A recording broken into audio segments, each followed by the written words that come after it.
Praise lord అండి. ప్రతి ఒక్కరికి నా హృదయపూర్వకంగా వందనాలు. ఈరోజు దేవుడు మనతో మాట్లాడబోతున్నారు. నన్ను ఎందుకు పిలుచుకున్న ప్రభువా, నాకు రాదు కదా ఏమీని, ఎందుకు ప్రభువా నన్ను దేవుడిని అడిగినప్పుడు దేవుడు నాతో పదే సార్లు మాట్లాడడం స్టార్ట్ చేశారండి. నేను బ్రతికి ఎలా ఉన్నానంటే కేవలము దేవుని కృప వలనండి. వాక్యం చదవటానికి కూడా నేను చాలా భయభస్తురాలనండి. వాక్యము చదవటానికి భయపడిపోయేదాన్ని. కాకపోతే దేవుడు మీ ముందు నిలబెట్టినందుకు దేవాతి దేవునికి ఎంతో రుణస్తురాలని అన్నానండి. అంతేకాదండి, మన మాట అవునంటే అవును, కాదంటే కాదన్నట్టు ఉండాలంట. ఎందుకంటే వాగ్దానం చేసిన దేవుడు నమ్మదగిన వాడు. మీ ముందు నిలబెట్టాడంటే నా గొప్పతనము కాదు, నా మంచితనం అస్సలు కాదు. కాకపోతే నన్ను ఎలా నడిపిస్తున్నాడంటే ఆ పరిశుద్ధాత్మ దేవుడేనండి.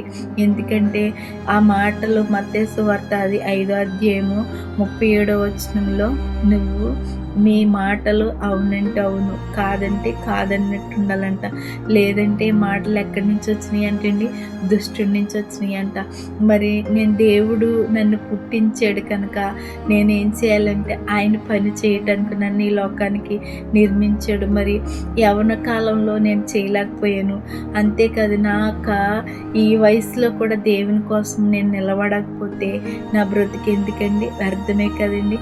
అందుకే దేవుడు ఇచ్చిన మాటకు నేను కట్టుబడి నా మాట అవునంటే అవును, కాదంటే కాదని నేను తీర్మానం తీసుకుని, లేదంటే మనం దేవునికి వాగ్దానం చేస్తే ఆ మాట తప్పితే ఎక్కడి నుంచి వచ్చిందంటే అండి, దుష్టుడి నుంచి వచ్చిందంట. దుష్టుడి నుంచి వచ్చింది అయితే మంచిదండి కాదు కదా. దుష్టుడి నుంచి అస్సలు ఆ దుష్టుడికి ఎంతో దూరంగా ఉండాలండి. కానీ దేవునికి దగ్గరగా సమీపంగా ఉండాలని ఆయన ఆశ, ఆయన కోరిక. ఆయన నన్ను ఎలా నిలబెట్టాడంటే, నాకు ఆ శక్తి కాదు, నా బలము కాదు, కేవలం దేవాతి దేవుడే నన్ను నిలబెట్టాడండి. నాకు సాక్ష్యము మీరందరూ వినాలని నేను మనస్ఫూర్తిగా కోరుకుంటున్నానండి. నా సాక్ష్యం మీ అందరి ముందుకు తీసుకురావాలని నా ఎంతో ఆసక్తి. మీరందరూ నా సాక్ష్యం వినాలని మీ యొక్క మెసేజ్ ద్వారాగా మీరు నాతో మాట్లాడండి.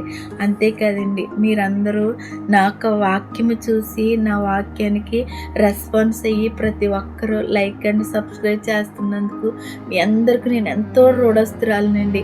అంతేకాదండి, దేవుడి మాటలు మీ ముందుకు వచ్చినప్పుడు మీరందరూ భయముతో భక్తి తినాలని నేను ఏదో చెప్పట్లేదండి, దేవుడు ప్రేరేపణతోనే చెప్తున్నానండి.